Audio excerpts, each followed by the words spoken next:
Louvado seja nosso Senhor Jesus Cristo. Nós vamos dar continuidade às nossas leituras. Estamos trabalhando agora o primeiro domingo da Quaresma, estamos no tempo quaresmal, ano A, Mateus. É o nosso 12º encontro. Neste domingo da Quaresma, vamos observar a solidariedade do gênero humano em Adão e em Jesus Cristo. O homem e a mulher, eles foram criados a fim de viverem na intimidade com Deus, numa harmonia entre si e todo o universo criado. O pecado quebrou esta ordem, pois fez com que os seres humanos ficassem desarmados para a luta entre o bem e o mal dentro deles. Jesus é o novo Adão, filho de Deus, feito homem. Ele, no Evangelho, vamos ver, encontrou o diabo no deserto, o mesmo que tinha feito cair Adão e Eva.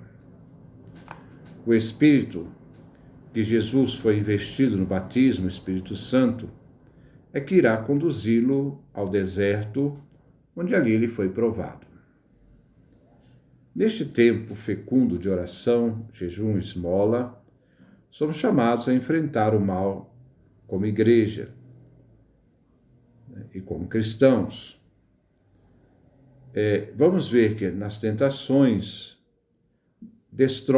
elas destroem todo tipo de humanidade e proximidade com Deus. As tentações do pão, do poder religioso, do poder político. Jesus venceu essas tentações, não cedendo à voz do diabo, nem o obedecendo, mas obedecendo ao Pai, fiel à missão que o Pai lhe confiou. A antífona de entrada é do Salmo 91, 90 versão grego-latina, 91 versão hebraica, versículos 15 e 16. Este é um salmo do período do pós-exílio da Babilônia, e é um salmo que coloca o salmista sob a proteção divina. Quando meu servo chamar, hei de atendê-lo, estarei com ele na tribulação. A comunidade reunida para celebrar a Eucaristia tem a certeza de fé que o próprio Pai Eterno estará sempre atento ao servo que suplica e chama e clama a Deus. E Deus está pronto para atender a igreja fiel nos momentos de tribulação. Hei de livrá-lo e glorificá-lo, e lhe darei longos dias, onde não só vem libertar seu povo, enriquecê-lo também com a plenitude da salvação. Celebrar a salvação revela a fidelidade de Deus, do seu povo reunido em igreja comunidade. A primeira leitura ela é tirada do livro do Gênesis, capítulo 2, do versículo 7 ao 9, e o capítulo 3, versículo 1 a 7. O homem é formado do pó, do hebraico Adamá, que deu origem ao homem Adão. Deus soprou nas narinas o sopro de vida, e o ser humano tornou-se um ser vivente. Deus formou o homem. Quando Deus criou, formou os animais. Os animais e os seres humanos são realidades viventes, são seres viventes, que foram formados por Deus. Quando Deus sopra sobre o homem, faz o ser humano um ser vivente. No hebraico chama Nefesh Hayah, alma vivente. O ser humano é formado e ele se torna uma alma vivente. O ser humano, diferente dos animais, não tem uma alma vivente. Os animais têm uma alma vivente. O ser humano é uma alma vivente. Ele se torna uma alma vivente. Ser vivente, referindo ao ser humano, é alma diz que Deus fez o homem uma pessoa, a pessoa do ser humano, que tem a realidade, que partilha com os animais a temporalidade, no caso assim, a fragilidade de Adamá, do pó, mas tem uma realidade que o aproxima e o faz, como diz o capítulo 1 do Gênesis, imagem e semelhança divina. Ser vivente se refere ao ser humano, né? E esse ser humano, essa alma vivente, Deus fez esse ser humano uma pessoa, um ser de relação. A pessoa do ser humano é sua nefesh, como diz em hebraico. A palavra nefesh é constituída de 5 palavras. A primeira palavra para se falar do ser humano como ser vivente é Neshama. É quando Deus inspira o seu pulmão espiritual para formar o homem e fazendo participar da sua realidade divina. Isso é uma teologia hebraica muito interessante. Deus, quando fez o ser humano, ele deu o Neshama. O que é o Neshama? Neshama é quando ele faz essa expressão, essa inspiração. Então, Deus, para dar o espírito, ele faz a inspiração com seu pulmão espiritual. Depois de inspirar, vem o Ruach, o espírito. Ele faz a inspiração e sopra, Ruach, né? Ele sopra no ser humano. Ao soprar, ele forma o Nefesh, segundo o hebraico, para onde o Ruach, o espírito, passa. É o canal que dá forma ao ser humano. Então, primeira coisa, ele inspira, né, chamar, depois de inspirar, ele expira, ruar, e ao expirar, ele vai dando forma ao ser humano. É como aquele homem que está fazendo um jarro, né, de vidro, ele sopra e o soprar vai dando forma àquele jarro. O ser humano vai sendo formado por esse ruar. Então, né, esse ruar, né, se chama Nefesh, né? É o canal que dá forma ao ser humano. Depois, daí nasce esse Nefesh, essa forma vivente do ser humano, que é a Hayah, né? É nesse momento que vem dado a vida, né? E esta vida tem uma unidade, Yahidah, né? O sopro é único. Ao ser dado, assume diferentes nomes e que nos dá vida, e aquele que nos dá vida é o próprio Espírito de Deus, a respiração de Deus. O Espírito que Deus nos dá é o Neshama, o elemento divino, que os animais não têm, que ao soprar se tornou Ruach, e que se torna Nefesh, forma humana, e que se torna Hayah, que é a vida, que forma, então, Yahidah, uma unidade inseparável, corpo, alma e espírito. A alma é a pessoa. A serpente é aquela que vem implantar a dúvida. O ser humano duvida da verdadeira intenção de Deus. Essa dúvida é colocada pela serpente, é sugerida pela serpente. A dúvida coloca a raiz da queda, a morte. A realidade vital devida, com a mulher que ouve a serpente, gera desobediência, e com ela a pena da desobediência, a morte, como dirá São Paulo na carta aos Romanos. Jesus, o homem, é aquele que pela obediência vence a antiga desobediência, e com isto vence a pena da desobediência, a morte, e nos dá a vida, nos justificando. O salmo responsorial é o Salmo 50, 51, 50 versão grego-latina, 51 versão hebraica, do pós-exílio da Babilônia. É um salmo penitencial. O refrão nos coloca numa perspectiva de quaresma, tempo de conversão. Piedade ao Senhor, tem piedade, pois pecamos contra vós. É uma confissão A primeira estrofe, o salmista suplica o perdão divino, confiante neste perdão, que diante do penitente arrependido vem purificado através da misericórdia divina. A segunda estrofe, o salmista confessa seu pecado numa atitude de profundo conhecimento da sua culpa. Ele não justifica seu pecado, mas o denuncia diante de Deus. A terceira estrofe, novamente, a súplica para que o salmista seja renovado diante do pecado cometido e confessado. Ele se coloca diante da graça divina e confia que será transformado por Deus. A quarta estrofe é o resgate dos bens recebidos e perdidos pelos pecados. Ao ser perdoado, o salmista só poderá colocar-se diante da misericórdia, essa misericórdia dada, essa misericórdia que expressa a bondade divina. A segunda leitura é tirada da carta de São Paulo aos Romanos, capítulo 5, versículo 12 a 19. É a leitura longa.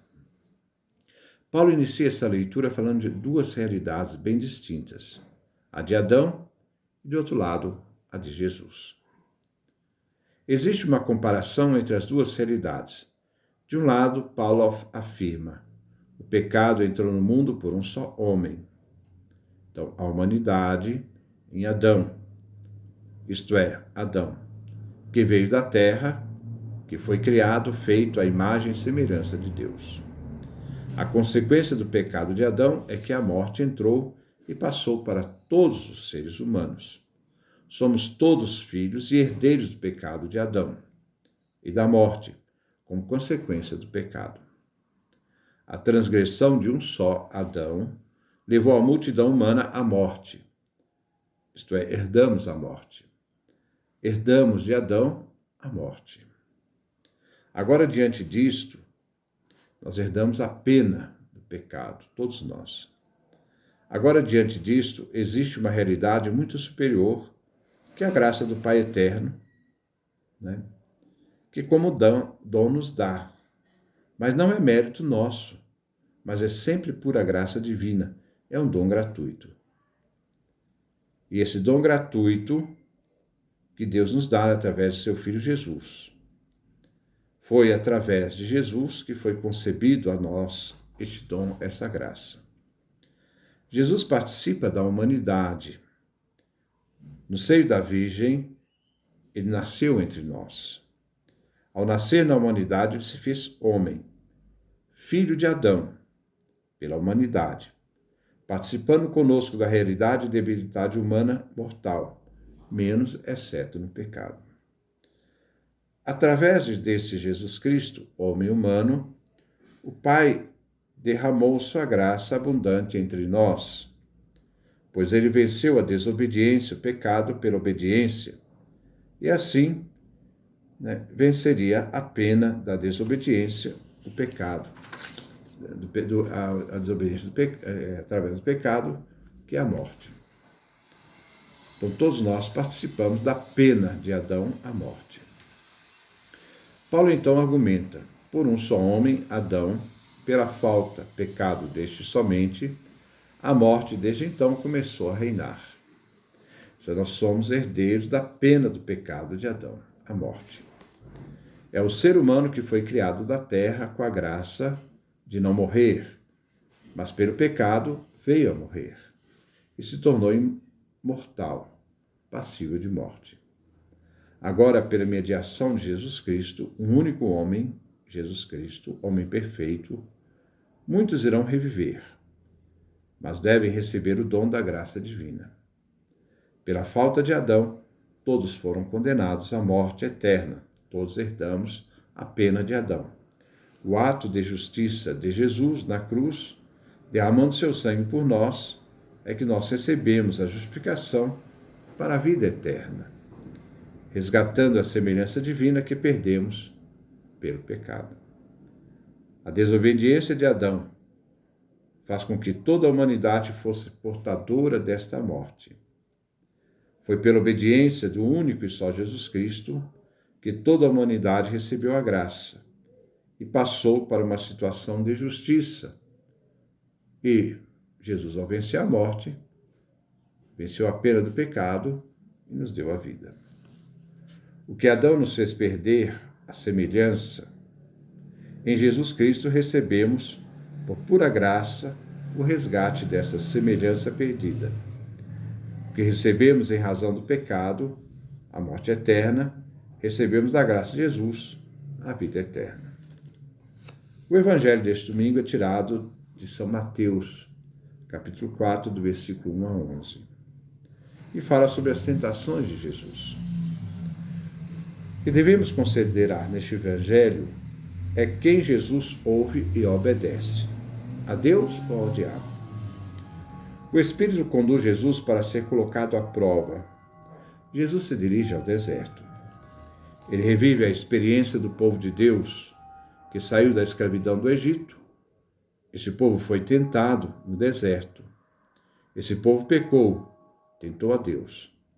Agora, Jesus se revela fiel ao Pai. O diabo aparece aqui como oponente dos propósitos de Deus. Ele vai tentar Jesus, tentando frustrar os planos de Deus em Jesus. Diante da fome dos 40 dias e 40 noites, o tentador se aproxima. Isto é, o diabo aproxima nos momentos em que as pessoas estão fracas, frágeis. Ele aproveita a fragilidade da pessoa. E ele só age para poder nos derrotar a partir das nossas fragilidades, dos nossos pontos fracos. O diabo coloca Jesus numa situação difícil. Se és filho de Deus. No batismo, Jesus é anunciado filho amado do Pai. O diabo tenta Jesus para exibir o poder de Deus. E assim Jesus satisfaz a sua fome.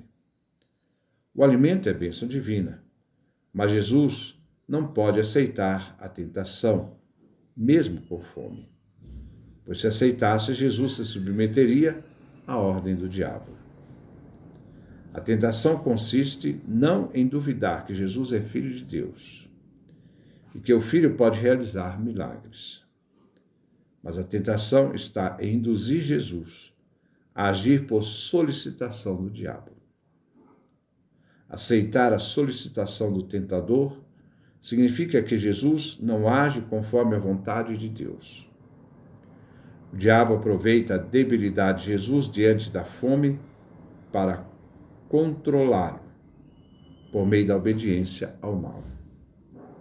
Assim, Jesus deixaria de confiar no Pai e de obedecê-lo, sucumbindo às propostas do tentador.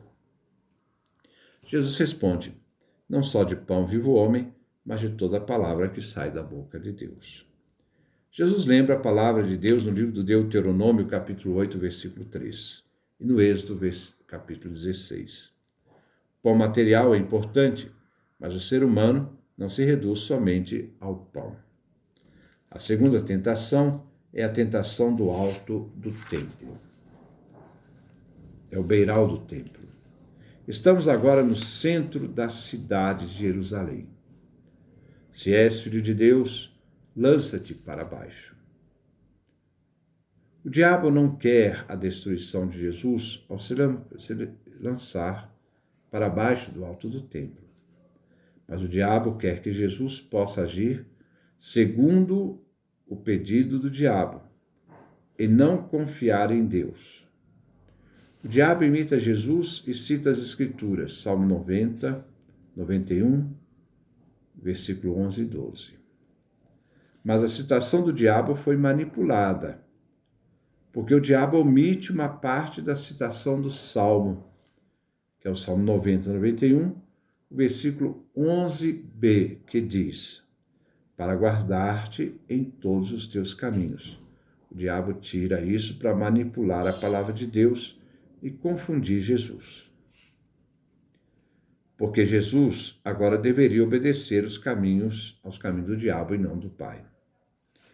O diabo distorce o Salmo, como tantos distorcem a palavra de Deus, para enganar. O diabo apresenta uma proteção mágica. A resposta de Jesus vem tirada novamente da Sagrada Escritura. Não porás à prova o Senhor teu Deus. Nós vemos Deuteronômio, capítulo 6, versículo 17. Nós vemos aqui uma disputa de exegetas. Jesus responde que confia no Pai e agirá conforme o Pai, e não dá direção e confiança ao diabo. O diabo usa a Escritura, distorce, confundindo a confiança em Deus, tirando da palavra de Deus, manipulando a palavra de Deus, isto é, ele fazendo um corte na palavra, tirando uma parte e citando outra. A terceira tentação, do diabo, ele conduz Jesus a uma alta montanha. O diabo atribui a si todo o poder político de dominação, como se ele fosse o Senhor de tudo. Não. Deus é o Senhor de tudo, não o diabo. Mas é Deus aquele que tem autoridade de tudo, não o diabo. O diabo pede a Jesus adoração, que se ajoelhe diante dele. Adoração se dá somente a Deus. Não se curva diante do mal. O mal deve ser vencido em seus enganos. Jesus replica e afasta a tentação, citando novamente a Escritura. Ao Senhor teu Deus adorarás e somente a Ele prestarás culto. O culto de latria, então esse culto de latria, de adoração, deve ser dado somente a Deus e mais ninguém. Agora Jesus fala em Satanás, já que o texto fala agora não mais do diabo, mas de Satanás, no papel de acusador. Jesus se mantém fiel ao Pai e à sua autoridade. Jesus cita o texto do Deuteronômio, capítulo 6, versículo 13. Jesus substitui o termo temer do livro do Deuteronômio e coloca no lugar adorar. Javé é o Deus, só a ele se deve servir. Jesus mostra sua fidelidade absoluta ao Pai, só a Deus se deve temer e adorar. Agora, depois de vencida esta etapa das tentações, Jesus veio servido pelos anjos. Jesus recebe dos anjos o alimento que recusou providenciar para si. A autoridade de Jesus é eficaz. O diabo tem a pretensão de controlar impérios, resistir aos propósitos de Deus, mas o poder dele é limitado. Em Jesus prevalece os propósitos de Deus. Assim vemos o itinerário das tentações. Primeiro se aproveita da fraqueza humana, a fome. Depois propõe tentar a Deus, se colocando no caminho do diabo e não de Deus. Ao tentar a Deus, o ser humano se prostra para adorar o diabo, Satanás, esquecendo que só Deus se deve adorar. A antífona de comunhão é tirada do Evangelho, Mateus capítulo 4, versículo 4. Não só de pão vive o homem, mas de toda a palavra que sai da boca de Deus. A comunidade comungante se coloca para se alimentar de Jesus presente e vivo na Eucaristia, mas fortalecendo a nós, a fim de que possamos vencer as tentações na missão do dia a dia e nos dispondo a ouvir sempre a palavra de Deus e jamais, em nenhum momento, ouvir as insinuações e tentações do diabo. Essas são uma reflexão para as leituras do primeiro domingo da Quaresma deste ano A. Que Deus nos dê a sua graça, a sua bênção, a sua face resplandeça sobre nós.